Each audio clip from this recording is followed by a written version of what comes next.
किसने कहा कि हमारा दिल दुखेगा?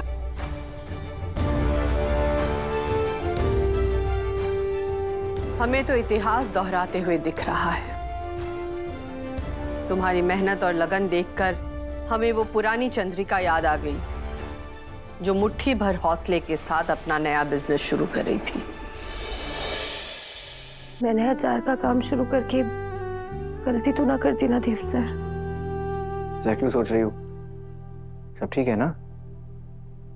देव सर, मैं उदयपुर के सबसे बड़े घर की सबसे बड़ी बहू हूँ। बाकी घरों की बड़ी बहुएं बड़ी बड़ी गाड़ियों में घूमे और मैं सड़क पर अचार बेचने निकल पड़ी और आप भी हमारे साथ लग गए। इतनी बड़ी कंपनी के इतने बड़े सीईओ, क्यों ठीक ना है देव सर? समाज में आपकी और चौहान परिवार की छवि बिगड़ रही है। किसने कुछ कहा? पूरी दुनिया कह रही है देव सर। राजस्थान आजकल नाम से एक पत्रिका है, उसने आपके बारे में बहुत बुरा छापा है। राजस्थान आजकल तो बहुत बड़ी पत्रिका है। रुको, ऑनलाइन चेक करता हूँ।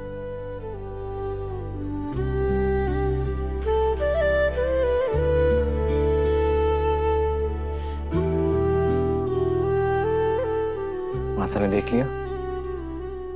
हाँ, सबने देख लिया। और तुम्हें लगता है इससे कोई फर्क पड़ेगा? वसु, मीडिया में क्या छप रहा है या फिर लोग क्या बोल रहे हैं, इससे तुम्हें लगता है कि तुम्हारा देव अपनी वसु का साथ देना छोड़ देगा? वसु, तुमने नया बिजनेस स्टार्ट किया है और बिजनेस स्टार्ट करने में ऐसा ही होता है। कुछ लोग टांग खींचते हैं, कुछ लोग बुराइयां करते हैं, लेकिन हमें इससे आगे बढ़ना है। इससे आगे बढ़ोगी तभी तो सक्सेस मिलेगी, समझी? हरेली देवी हुकुम से बढ़कर और कुछ ना है देव सर। अगर आपको ऐसे देखकर उनका दिल दुखेगा तो क्या फायदा हमारी मेहनत करने का? हमारी सारी मेहनत बेकार है।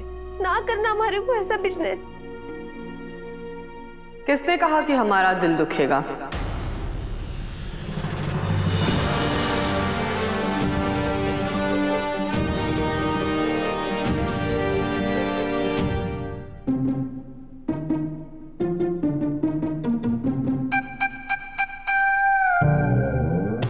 अरे मैं तो एटम बम लेकर गई थी, लेकिन भाभीसा ने तो उसका फुसका बम बना दिया। ना ही वो सुने बुलाया, ना ही उसे डांटा और ना ही वो अचार वाला धंधा बंद करने को बोला। अगर ऐसे ही चलता रहा ना तो फिर सच में भाभीसा की तरह बन जाएगी वो नौकरानी। बिजनेस करेगी और फिर नोटे कमावेगी और फिर भाभीसा उसे अपनी बहू रानी मान लेगी। और अगर ऐसा हुआ तो फिर थारे तो बुरे दिन शुरू हो जाएंगे सारी करानी। इससे पहले वो नौकरानी सर चढ़ जावे, उसे रोकना पड़ेगा।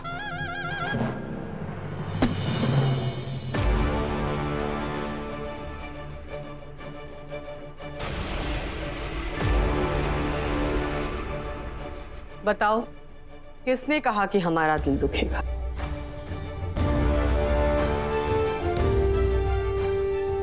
हमें तो इतिहास दोहराते हुए दिख रहा है। तुम्हारी मेहनत और लगन देखकर हमें वो पुरानी चंद्रिका याद आ गई, जो मुट्ठी भर हौसले के साथ अपना नया बिजनेस शुरू कर रही थी। उस समय भी उस चंद्रिका पर सब लोग हंस रहे थे।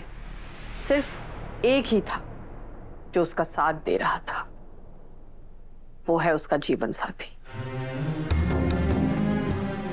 हम कभी नहीं भूल सकते हैं वो पल जब साहब अपनी साइकिल पर सामान लेकर गली गली हमारे साथ घूमते थे और सामान बेचते थे। उस वक्त लोग उन पर भी हंसते थे, लेकिन बिना ये सोचे कि कोई क्या कहेगा, उन्होंने हमेशा हमारा साथ दिया।